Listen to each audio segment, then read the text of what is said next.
Hey guys, so we're going to be taking a little closer look at Canon's more interesting lenses-ish, in a way, I guess you could say. We will be checking out the EF 50mm f1.8, sorry, not 1.2, that's the wrong lens, f1.8-2. I don't know anything about the first one, but we're going to be checking out the second one. So I guess the first one really doesn't have any important to us. And here we are. Initially, when you're looking at it, it's puny. That's pretty good though, especially for like going to, say, street photography. You want this big old thing, you know, gazing into another person's soul and make them feel uncomfortable.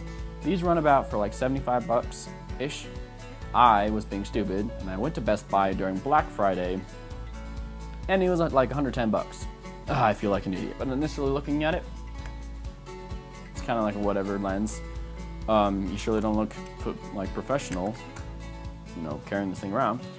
But looking at it, you only have one switch, and it is your automatic and manual focus switch. In the manual focus, it is really awkward, to be honest. You only have this rigid ring to focus if you want to do it automatically for any reason, like for a rack focus during video or something. And so it is, you know, there's nothing that's having you be able to glide like most other lenses. And when you hit the end of the focus, it just jams, and it doesn't jam, but it just smacks into the end and just makes this terrible clicking sound. And yeah, it's just basically two plastic things just riding over the top of each other. So it is also really difficult to focus like this because you keep thinking it's a little thicker than it really is, but that's part of the casing for the lens, not the focus itself. And so at least I keep doing that because I'm just appalled by how small that really is. But you know, it's 70 bucks. So if we switch over to automatic, you can automatically hear the gears that you're pushing against.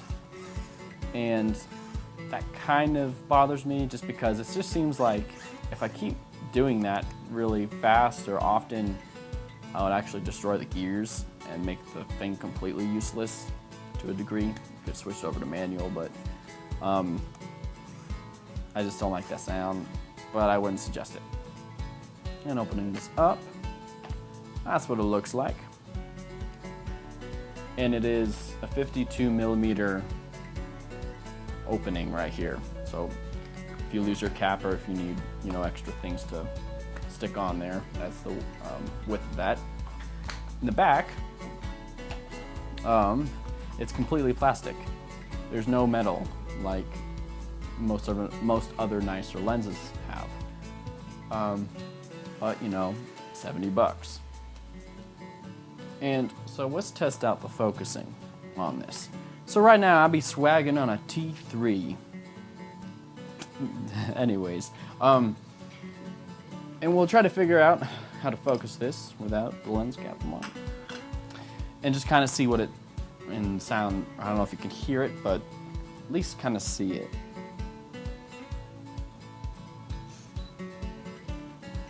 So it took relatively quick to, you know, get in focus, other than like the USM, it would be way smoother, but and quicker. But I mean, for this, I mean, I think it's pretty good. And yeah, I think it's pretty good. The only issue is when I am trying to focus on anything that is relatively too dark, it doesn't find it very well, and it would just do this, you know, this thing going back and forth trying to find it, and it's really annoying. See if I can do it here. Yeah. And this object that I'm pointing at isn't really that dark. But if I go into something that's a little bit more contrasted, it's a tom for a drum, the outside is black, and so it's kind of reflective, but it's not that bad, especially if I am even trying to focus on a more lighter part of the drum reflection. It's still going back and forth, and so you're kind of screwed in that situation if you're needing to, you know, get into the moment as fast as you can. So, but then I'm going to go to a place that's a little more contrasted. It's one of the parts that hold the drum skin on, and it finds it just fine. So, I mean, you just have to know that's going to happen. You wouldn't be shooting that kind of condition very often anyway, so I think you'll be fine, but you never know. Sometimes that moment happens and you don't want to miss it, and boom, you can't focus and you're freaking out, and you're trying to like get on to trying to focus on this thing. I mean, look, that kind of looks atrocious, doesn't it? Trying to focus it, and I guess this can work. It's just, you wouldn't want to do that very often unless you're videoing, doing rack focus. That's pretty much it. So in the link description below, I have links to photos that I have taken with this lens, so you can see if it's applicable to you or not. I'm going to say it is very sharp. I am very happy with it. The 50mm USM 1.4 I hear is kind of hazy, but that's just because it's an older lens. And so I've never tested it myself, that's just what I've heard. So, but for this, I think it's really sharp and very usable for semi-professional photography.